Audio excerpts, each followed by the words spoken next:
왜냐하면 지금 빈살만이 어떤 걸 준비하고 있냐면 사우디아라비아 리야드에 네. 푸틴 대통령이랑 젤렌스키 대통령을 초청을 했어요. 자기가 평화회담 주관자가 되겠다. 그래서 석유 패권, 석유 중심의 에너지 패러다임 끝나기 전에 석유값이 많이 올라주면 이걸 다시 활용해서 빠르게 우리가 새로 등장하는 에너지 패권을 장악하겠다는 생각을 하고 있는 거죠.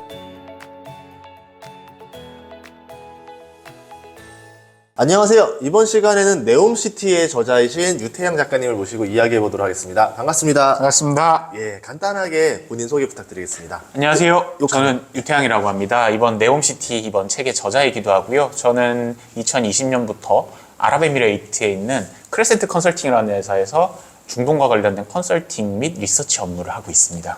그러면 아랍에미리트에서 그 컨설팅을 하면은 어떤 일들을 주로 하시는 건가요? 사실은 주 고객은 한국 분들보다는 영미권 분들이 많은데 현지에 대한 제도적인 리스크 조사라든지 시장 조사 그리고 규제 그리고 종교적인 이런 리스크들을 사전에 체크업해서 현지 진출 전략을 세워드리고 그리고 그를 통해서 어떻게 하면 회사가 여기서 사업을 성공적으로 수행할 수 있는지의 업무 등등을 진행하고 있습니다. 앞으로 네옴시티가 생기면 사우디에서 사업을 하게 되는 사람이 많아질 것 같은데 어떤 좀 가장 그 전방에 계신 분 입장에서 사우디의 네옴시티가 완성됐다. 글로 입주하실 의향이 있으십니까? 저는 한 번 정도는 꼭 가보고 싶다. 아예 입주는 아니고 입주도 고려하고 있다. 아 진짜요? 네. 그래서 이렇게 말씀드릴 수 있어요. 제가 사실은 두바이에서 이렇게 보면은 네. 그 사우디아라비아 네옴시티가 지금으로서는 뭐 찬성론, 그러니까 낙관론도 있고 비관론도 있어요. 근데 그런 걸 다 떠나서 네옴시티 완공 시점이 1차 영공 시점이 이론상 2030년이거든요. 네. 근데 그해 사우디가 정말 재밌습니다. 그래서 2029년에 동계 아시안 게임을 해요. 사우디에서. 예, 그럼 그 다음 이벤트는 어떤 게? 2030년에 어떻게 될지 모르겠지만 엑스포의 유력한 도시로 지금 떠오르고 있고요. 지금 부산과 경쟁이잖아요. 네. 그러니까 이게 걱정이 되는 게 다른 경쟁자면 좀 해볼만 하다 싶은데 너무 돈이 많은 국가와 부산과 지금 붙어야 되는 상황이라 어떻게 좀 현지에서는 좀 어떻게 보고 있나요? 현지에서는 아랍 쪽에서는 사우디가 이겼다고 보고 있고 여기는 이길 거다가 이겼다라고 생각을 하는데 가장 큰 그러니까 한국 부산이 잘못해서라기보다는 바로 직전에 올림픽을 하필이면 오사카에서 하거든요. 오사카에서 부산까지 직진거리가 정말 가깝고 네. 같은 거의 비슷한 문화권이지 않습니까? 우리야 네. 한국과 일본이 다르다고 생각을 하지만 외국인들 눈에 같은 문화권이라고 인식하잖아요. 이렇게 가까운 거리에서 국제 행사를 연달아 치러본 경험이 사실 거의 없어요.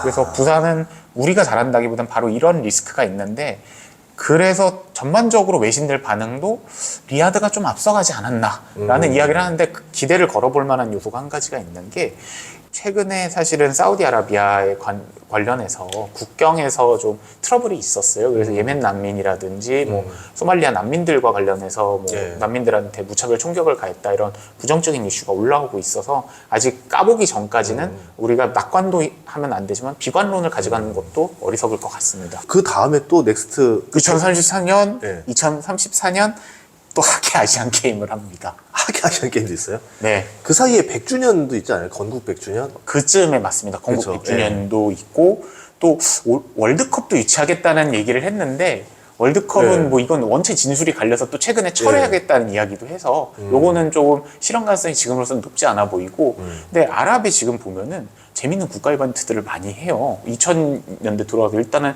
작년에 월드컵 기억하시죠? 예. 그 다음에 2021년에는 두바이에서 바로 그 엑스포를 했었습니다.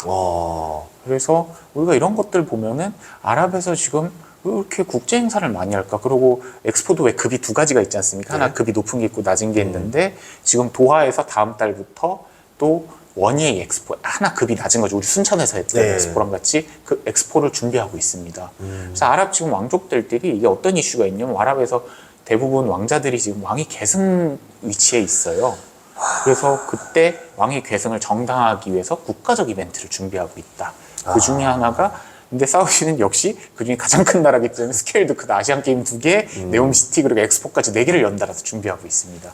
근데 이렇게 유치할 수 있다라는 것 자체가 결국은 좀 돈을 써야 되는 거잖아요. 맞습니다. 그러니까 결국은 돈의 힘이 빵빵하니까 이제 돈이 있는 사람이 갑자기 의지까지 생기니까 지금 유치가 많이 되고 있다. 이렇게 볼 수 있겠네요. 또 하나가 말씀 주신 대로 일단은 자금, 소위 로비라고 하지만 어떻게 보면 국가사회에서 얼마나 국제사회에서 우리 영향력을 보여줄 수 있느냐가 하나가 있고 또 하나가 더 나아가서 외교력도 사실 중요하거든요. 근데 사우디아라비아 같은 경우에는 최근에 아랍에서 정말 외교의 허브로 부상하고 있습니다. 사실 2017년, 18년까지만 해도 사우디아라비아가 전 아랍 국가랑 거의 싸우고 있는 모양새였어요. 왜냐면은 일단은 빈살만 왕세자가 2015년에 국방부 장관이 되자마자 뭘 했냐면 바로 밑에 있는 예멘 내전에 전격적으로 개입을 해서 시아파 반군이랑 수니파 싸움에 개입을 했고 그다음에 레바논 총리를 납치하는 일을 벌이면서 레바논과 되게 트러블을 맺었고 그다음에 시리아 내전에 개입해서 시리아는 시아파 정부거든요. 네. 수니파 반군 지원하면서 트러블 생겼고 네. 당연히 시아파 거두인 이란과도 사이가 나빴고 또 그 즈음에 그 직후에 카타르 같은 수니파인데도 카타르랑 트러블을 세게 하면서 카타르 경제 봉쇄를 들어갔었습니다. 근데 지금 보면은 거의 지금 언급된 모든 국가랑 화해를 하고 있어요. 그래서 최근에 중국 주재로 사우디아라비아 이란과 화해를 했고 예. 또 이란과 사우디가 손을 잡고 시리아랑 화해를 했습니다. 예. 그리고 사실상 지금 거의 외교관계 수십 년째 외교관계 맺고 있잖아요. 이스라엘이랑도 외교관계 정상화하고 있고 카타르랑도 2022년 월드컵 직전에 화해했고요. 그러면 뭐 주변의 유력한 국가들이랑은 지금 나름대로 잘 외교적인 관계를 맺어놓고 있다. 나중에 혹시 맹주가 될 만한 욕심을 갖고 있는 건가요? 이미 사우디아라비아는 본인들 생각이 네. 맹주라고 생각을 믿고 하고 그렇죠. 근데 있습니다. 순위파에서는 맹주잖아요, 지금. 네. 시아파까지야 통합 맹주를 생각하는 건 아니죠? 쉽지는 않을 것 같은데 네. 그래도 키플레이어가 될 수가 있다라고 생각하고 있는 게 그 빈살만 왕세자가 정말 야심이 넘치는 인물이고 그다음에 본인이 드라이브를 걸고 싶어 해요. 그래서 이런 것들 그동안 사실 시아파 국가인 이란 그다음 시아파 국가인 이란이 원래 세속주의 국가다가 이슬람 공화국 된 다음에 사실 정말 몇십 년 동안 아웅다웅하다가 네. 이번에 제대로 된 외교 관계를 드디어 맺기 시작했다. 또 시아파 국가로 분류가 되면 엄밀히 말하면 시아파라고 하기엔 조금 거리가 있지만 시리아랑도 다시 네. 외교 정상화하고 하다못해 철천지 원수 모든 아랍 국가인 철천지 원수 이스라엘이랑도 이런 외교관계 복원에 들어간 거 보면은 말씀 주신 대로 단순히 순위파 맹주를 떠나서 우리가 전 아랍의 가장 키플레이어가 되고 싶어한다라는 생각을 지울 수 없는 거죠. 거의 아랍판 1대1로 느낌이 나는데. 맞습니다. 그럼 그렇게 하는 목적이 뭘까요?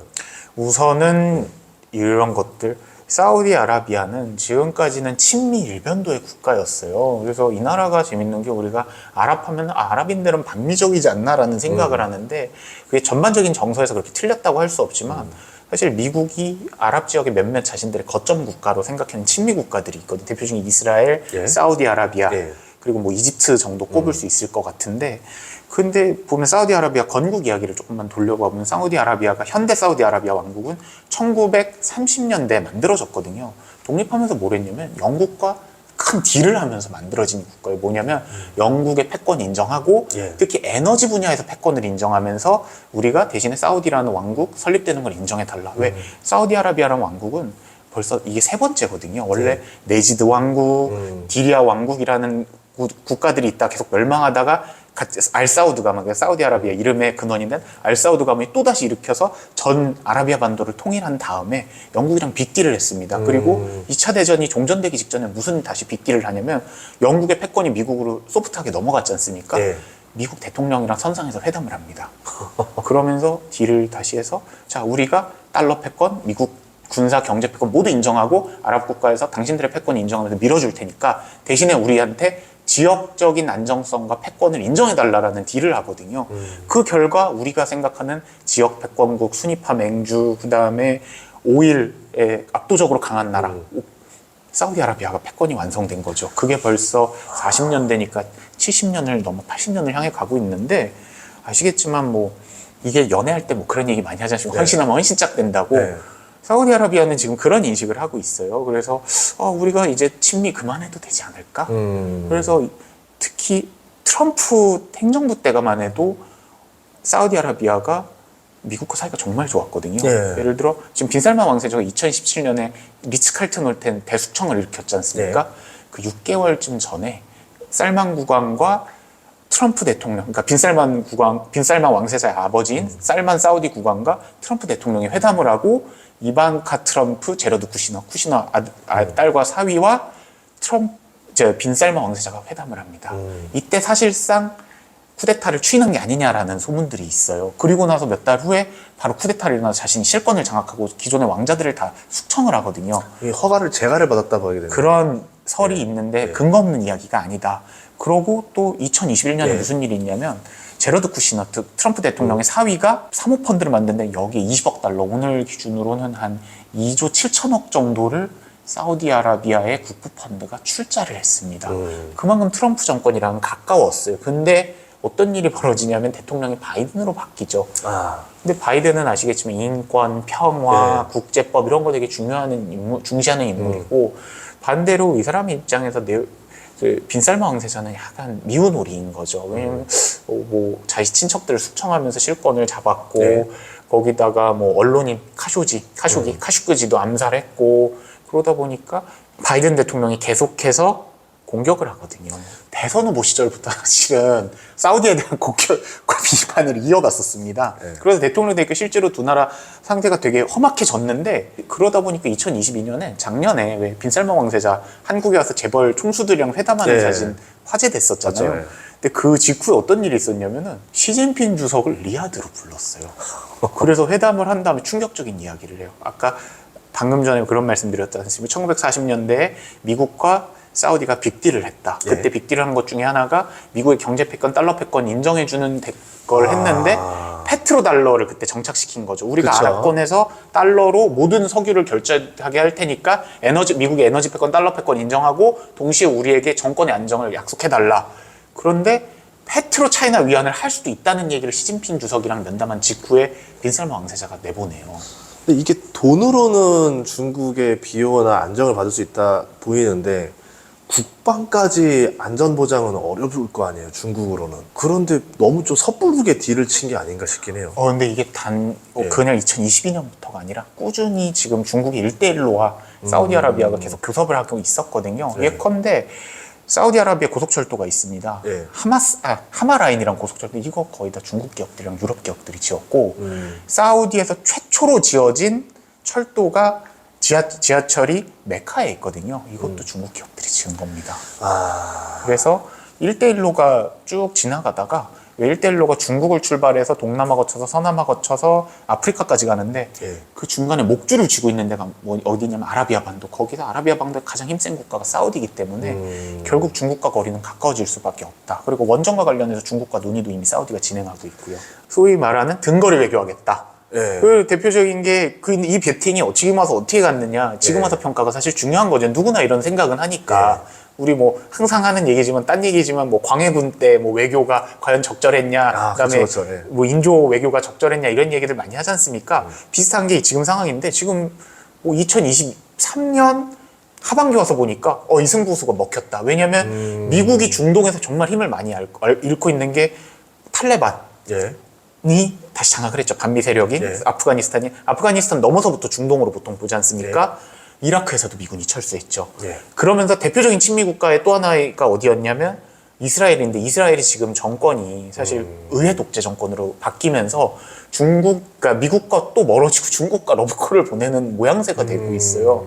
그러다 보니까 지금 미국 입장에서는 마음이 급한 거예요. 그래서 그동안 제재했던 나라들 이란에 대한 봉쇄도 제한적으로 지금 풀고 있고, 사우디에서 올해 5월이랑 7월 두 차례나 특보 보냈는데 구체적인 러브콜이 미국에서 러브콜을 보내는데 역으로 사우디는 긍정적인 시그널을 안 보내주고 있다. 일단 기다리는 거예요. 자기 몸값 올라가기 전까지. 왜 아라비아 상인이라는 얘기가 있잖아요. 그쵸. 괜히 나온 게 아닌 게 아랍은 옛날부터 협상이나 상업에 대단히 능하기 때문에 이런 양다리 전술을 되게 유능하게 쓴다. 그리고 사우디아라비아는 지금 네옴시티 준비하는 가장 큰 이유, 그 다음에 지금 전략 안에는 본인들이 석유가 끝날 수는 있다는 생각을 계속 하고 있어요. 이 얘기를 사우디아라비아 2000년에 누가 얘기했냐면, 원래 오펙이라는 기구가 절대로 힘이 센 기구가 아니었습니다. 그러니까 신생 기구고 아랍 사람들 그냥 모여가지고 뭐 있는 기구지 뭐 약간 이런 정도 위치였는데, 이걸 엄청 높게 올려놓으신 분이 있어요. 아흐메드 자키 야마니라는 사우디아라비아 석유부 장관이세요. 근데 이분이 석유부 장관을 26년 하셨어요.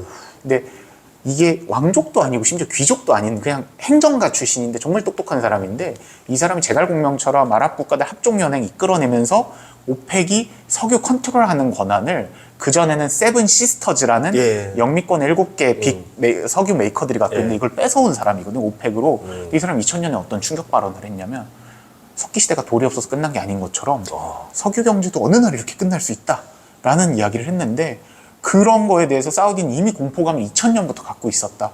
그런데 정작 그동안 사우디가 준비하기는 참 힘들었다. 왜냐하면 이 드라이브를 세게 걸 개혁가가 많지가 않았는데 빈설만 왕세자라는 어떻게 보면은 뭐 나쁜 말로 하면 독재자지만 드라이브 세게 걸 개혁군주가 등장했기 때문에 에너지 패권을 이제 석유 패권에서 다른 형태 에너지 패권으로 가져간다. 그렇지만 과연 석유에 대한 패권을 놓칠 거냐? 그건 아니다라는 거죠. 그래서 지금 러시아랑 같이 감산 합의하고 최근에 석유값도 폭등하고 있지 않습니까? 우리가 주유할 때마다 고통받고 있는데 한국 분들이 바로 그런 것도 이런 사우디의 에너지 패권에 대한 야망 그리고 집착에서 이해할 수 있는 거죠. 제일 저는 궁금한 것 중에 하나가 만약에 내년에 트럼프 됐다 칩시다. 그러면은 트럼프랑 사우디랑 친해요. 근데 지금 중국이랑 또 이제 사우디랑 친해졌어요. 그러면 이제 사우디가 중재를 나서는 걸 수도 있는 거잖아요. 넌 나랑도 친하고 나랑도 친하니까 둘이 사과해. 그러면은 갑자기 중국과 미국이 좀 화해 무드로 돌아설 가능성도 있을까요? 저는 그게 빈살만이 거기까지 자기 영향력 끌어올리는 건 정말 관심이 있을 것 같다. 왜냐하면 지금 빈살만이 어떤 걸 준비하고 있냐면 사우디아라비아 리야드에 푸틴 대통령이랑 젤렌스키 대통령을 초청을 했어요. 자기가 평화회담 주관자가 되겠다. 그래서 원래 사우디가 미워노리다가 지금 외교에서 거의 막 평화의 비둘기 같은 인물이 됐거든요.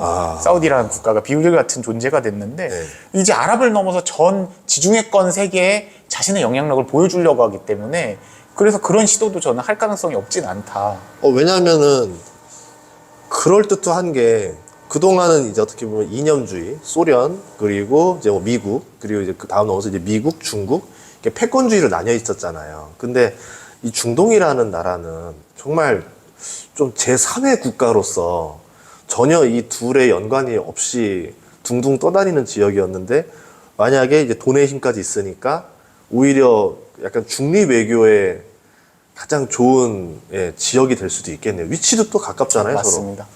그래서 항상 미국 외교는 중동이 가장 항상 관심이 많고 미국인들이 생각하는 아시아의 시작은 중동이에요. 왜냐하면 그러고 보시면 구대륙, 그러니까 유라시아 대륙을 놓고 봤을 때 딱 이름처럼 가운데에 있습니다. 그래서 미들이스트라는 용어가 언제 나왔는지 좀 학자들마다 의견이 분분하지만 본격적으로 이 용어를 쓴 거는 대영 제국이었거든요. 해가 지지 않는 나라. 영국이 전 세계 식민지를 경영하다 보니까 중동이 중요하더라.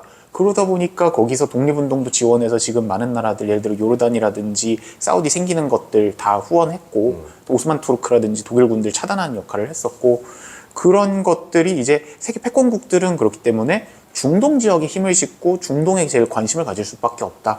그 빈살만은 바로 그것 플러스 오일의 힘 그리고 석유머니의 힘 세 가지를 갖다가 레버리지해서 자신의 국격, 영향력 궁극적으로는 새로운 사우디아라비아를 만드는데 이걸 다 쏟고 싶어 하는 거죠. 그러면은 이 네옴시티라는 게 단순히 그냥 도시를 건국하는 게 아니네요. 상징적인 의미가 상당히 많이 내포된 것 같아요. 네. 이걸 그러면 여쭙겠던 빈살만 입장에서는 이거를 무조건 성공시켜야 되는 거고 여기를 성공시키는데 누가 참여할 것인가를 가지고 누가 내 라인인지 아닌지를 한번 확인해 보는 작업일 수도 있겠어요. 맞습니다. 그리고 이 네옴시티는 보시면 지금 사우디에서 몇 가지 동시에 프로젝트가 진행되고 있어요. 홍해 개발 사업, 그 다음에 끼디아 프로젝트, 네옴시티 이렇게 세 가지가 있는데 세 프로젝트가 사실은 유기적이에요. 그러니까 네옴시티에 대해서 보통 논평하다가 이런 부분을 많이 놓치시는데 네옴시티는 이름처럼 네오 사우디아라비아 즉 빈살만이 구상하는 새로운 사우디아라비아를 우리 지금 되게 변경, 거의 의주, 신의주 이런 쪽 거의 서북방 끄트머리거든요. 여기가 여기다 짓는 사업이면서 그럼 왜 이 사업을 하냐 보면 다른 프로젝트들 아까 말씀드렸다시피 홍해 개발 사업 같은 경우에는 최근에 사나피르라고 티란이라는 섬을 2016년에 사우디가 이집트로부터 사들였습니다. 그러면서 홍해 지류의 컨트롤을 사실상 지금 사우디가 가져왔어요. 이집트로부터. 거기에 지정학적 중요성을 강조하는 사업이 홍해 개발 사업. 그러면 아까 끼디아 프로젝트는 뭐냐라고 하면은 사우디아라비아 수도인 리야드 외곽에 큰 테마파크형 도시를 짓습니다. 여기 도시는 뭐 경제 이런 것도 있지만 가장 핵심은 즐거움을 제공하는 도시예요. 왜? 빈살만 왕세자의 주된 지지 세력이 1030 젊은이들이거든요. 이들에게 자신들의 팍팍한 삶 속에서 일탈을 가지고 정부에 대한 충성을 높일 수 있는 즐거운 도시를 짓는 것. 그러면 왜 네옴시티는 저 병방에다 그 중에 가장 사이즈 크게 저걸 하고 있을까라고 보면은 새로운 사우디아라비아를 짓기 위해서 부채제 세력과 지리적으로 거리는 멀고 교통의 요지인데 지어놓는 거다. 그렇기 때문에 구체제 세력이 함부로 견제하기도 힘들고 빈살만 왕세자는 기초부터 원하는 거 다 지을 수 있다. 왜 우리 신도시 지을 때 보통 가장 낙후되고 땅 넓은 데 짓지 않습니까? 그런 거라고 생각하실 수 있는 거죠. 그리고 그 위치가 해협이잖아요. 수에즈 운하잖아요. 그쪽을 이제 가다 보면은 이제 어떻게 보면 교역량이나 교통량이 굉장히 많은 자리고, 그것도 옆에 이집트도 있고, 기존에 있었던 데는 동쪽 위주라고 보면은 이제 서쪽 위주로 가는 거고, 중심축을 완전히 바꾸려는 것 같아요. 그렇죠. 중심축을 더 북방으로 올리고, 그다음에 네옴시티 위쪽에 아까 말씀드린 티란 사나피르라는 섬이 있어요. 그리고 그 또 옆에는 그러니까 티란 사나피로 그 옆에는 또 신달라 섬이라는 섬이 있어요. 그러니까 왼쪽부터 이 섬을 신달라 섬은 네옴시티 핵심 프로젝트 중 하나거든요. 이 섬을 잇는 띠를 연결한 동시에 이 다리를 아카바 해협을 가로지르는 지금 다리를 짓고 있습니다. 사우디는. 그러면 이 아카바만 더 나아가서 홍해의 모든 물류량이라든지 지정학적 컨트롤 사우디가 완벽하게 가져가는 거죠. 그러니까 그 보통이 아니라는 게 느껴지는 게, 지금 뭐 분야마다 굉장히 영리하게 다 대처를 하고 있잖아요. 그러면서 지금 사우디의 재정도 좋아진 상태고, 10대부터 30대까지에 대한 지지층도 많이 올라왔고, 원로들의 불만도 있지만 군권을 다 장악해서 원로들이 어떻게 반발할 수도 없는 상황인 거고, 거기다가 네옴시티까지 가고, 중국도 그렇고 미국도 러브콜을 계속 보내고 있고, 정말 새로운 전 세계적인 영향을 끼칠, 지금도지만 앞으로도 굉장히 가능성이 높아 보여요. 네, 그리고 올해 사우디 경제가 되게 좋을 겁니다. 사우디아라비아가 GDP 성장률이 이게 참 어떻게 보면은 비극이 있고 어떻게 보면은 축복인데, 여기는 자신들이 잘한다고 GDP가 올라가는 나라는 아니에요. 그렇죠. 왜냐하면 국고의 한 60% 이상, 그 다음에 GDP 40% 이상이 석유랑 관련돼서 이 수익률 자체도, 국가의 GDP 성장률 자체도 석유랑 연동이 돼 있는데 80달러가 보통 그 80에서 90달러 사이가 그 기준점입니다. 그리고 80달러 이하로 내려가면 GDP가 떨어지고 90달러 위로 올라가게 되면 GDP가 폭풍 성장하는. 근데 최근에 고유가 기조가 빈살만 왕세자한테는 고마운 거죠. 왜냐하면 자신들이 가진 오일 파워를 레버리지하고 있으니까. 그래서 석유 패권, 석유 중심의 에너지 패러다임 끝나기 전에 석유값이 많이 올라주면 이걸 다시 활용해서 빠르게 우리가 새로 등장하는 에너지 패권을 장악하겠다는 생각을 하고 있는 거죠. 그게 수소 경제죠. 네, 수소 경제입니다. 네. 그래서 우리가 사우디 아람코라는 회사를 봐야 돼요. 그러니까 빈살만 왕세자 그리고 사우디 경제를 이해하려면 그 사람이 하는 말이나 이런 것보다는 어떻게 보면은 이런 말은 사실은 수사인 경우도 있고 오히려 본심을 가리기 위해서 딴 얘기를 많이 하잖아요. 근데 그럼 이들이 무슨 생각을 하냐라고 봤을 때 첫 번째로 봐야 되는 PIF 공공투자기금이라고 하는데, 사우디가 굴레는 세계 6위 800조 원 정도의 국부펀드, 여기가 어디를 투자했냐. 그리고 두 번째는 아람코, 한 시가총액 3,000조에서 4,000조 되는 세계에서 두 번째로 큰 회사죠. 에너지 기업인데 여기가 어떤 액션을 취하느냐가 중요한데, 보면은 계속해서 지금 투자하는 게 연료전지, 그다음에 수소 관련된 기업들. 아람코가 세계에서 제일 빠르게 블루수소 관련된 인증을 독일에서 땄습니다. 그 말은 뭘 의미하냐면 지금 정작 아람코는 자신들 지분 계속 팔고 있거든요. 2019년에 타다울, 사우디 타다울 거래에서 1.5% 팔아서 한 35조 원 조달했고 30조 원에 40조 상한이. 그럼 최근에도 베어링, 윤활유 관련된 자회사, 그다음에 송유관 관련된 회사들 계속 팔고 있어요. 그걸로 뭐 하냐면 블루수소, 수소경제 쪽 투자 계속하고 연료전지 투자하고 있다. 자, 그러면 사우디아라비아 다음 액션은 뭘까? 우리가 석유 패권이 끝나도 우리 그냥 에너지 패권국 할 건데, 중동에서 힘센 맹주 할 건데, 이런 생각이 너무 명확하게 보이는 거죠.